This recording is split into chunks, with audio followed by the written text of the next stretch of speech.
we're going to make recycle angkansya. Ito lang po yung gagamitin ko kasi po ito lang po available sa bahay namin. Kailangan natin ng box, gunting, tape, at color paper. Na tayo. Bubutasan ko po dito para po dito po lalagay yung pera.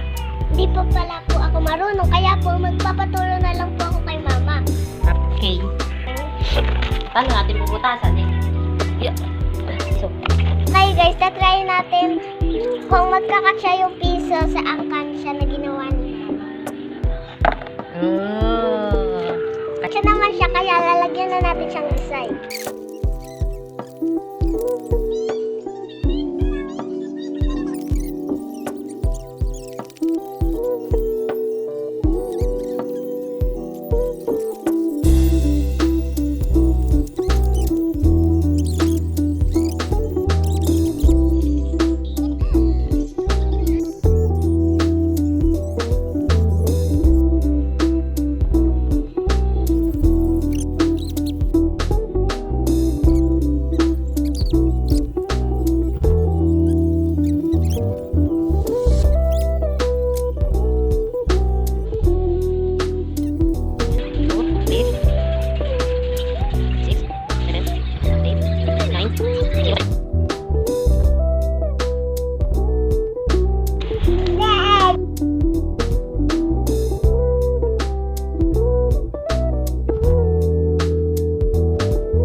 Finish na po ang aking